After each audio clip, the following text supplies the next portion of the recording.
বছরখানিক পরে একটা random daily video upload করছি।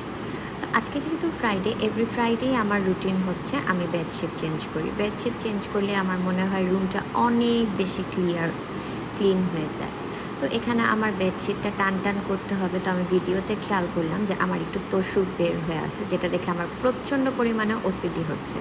তো যাই হোক, এখানে আমি বেডশিট গুছাতে গুছাতে এই যে দেখতেছো একটা জলজন্ত বিচ্ছু, এই বিচ্ছুটা আমার জীবন জিনা মুশকিল করে দিচ্ছে ভাই। আমার গুছানো কাজকে সে 2 মিনিটে ওলটপালট করে দেয়। তো যাই হোক, ইটস মাই হেল্পিং হ্যান্ড, ওর নাম হচ্ছে রূপা। এমনি মোটামুটি ভালোই, বাট মাঝে মাঝে একটা দুটো তার নাই বললেই চলে।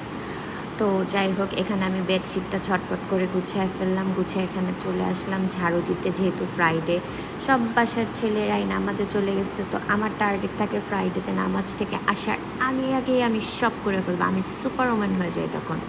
তো এইখানে আমি একদম ঝটপট করে ঘর টর ঝাড়ু দিয়ে ক্লিন করে ফেলতেছি। ভাই, একটা করতে গেলে আরেকটা, আরেকটা করতে গেলে আরেকটা, সারাদিনই কাজ করা লাগে। তো এখানে ঝটপট ঘর ঝাড়ু দিয়ে মুছে, এখানে হচ্ছে after look of cleaning my room. তো এখানে আমি শাওয়ার করে চলে আসি। I am just obsessed with the dress.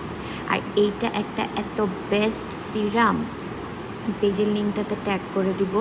তো এই সিরামটা আমি এভরি ডে ইউজ করি। এটা একটা ভিটামিন সি সিরাম। এটা আমার স্কিন টোনটাকে লাইট করতে অনেক বেশি হেল্প করেন। I am just in love with it.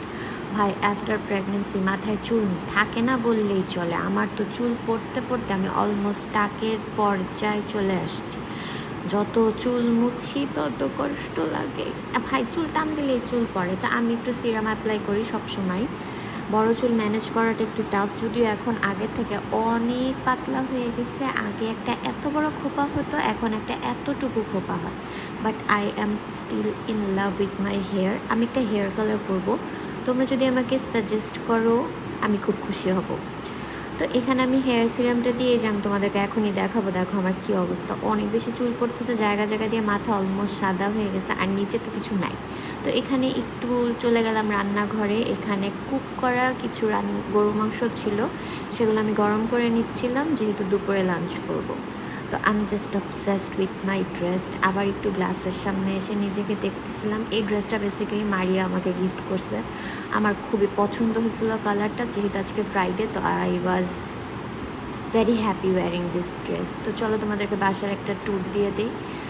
তো এগুলো করতে করতে আমার একটু ক্ষুধা লেগে গেলো, তা আমি একটু লাইট নাস্তা করে নিচ্ছিলাম, বিকজ আমি একবারে দুপুরে খাবার খেতেই বেশি স্বাচ্ছন্দ্য বোধ করি।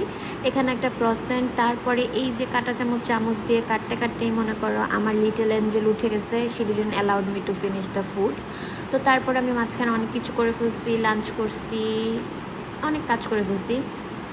তারপর রাত্রেবেলা, মানে সন্ধ্যাও না ঠিক, তখন বাজে রাত 9টা বা 9:30 এরকম, সাডেনলি আমার মনে হলো আজকে ফ্রাইডে, আমার একটু বাইরে যাওয়া উচিত। কিছু খাই বা না খাই একটা ডেজার্ট খেয়ে আসি, আর একটু ছোটো মোটো ড্রাইভে যাই। তো আর দেরি না করে সেই বিউটিফুল ড্রেসটা পরে একটু ড্রাইভে গেলাম।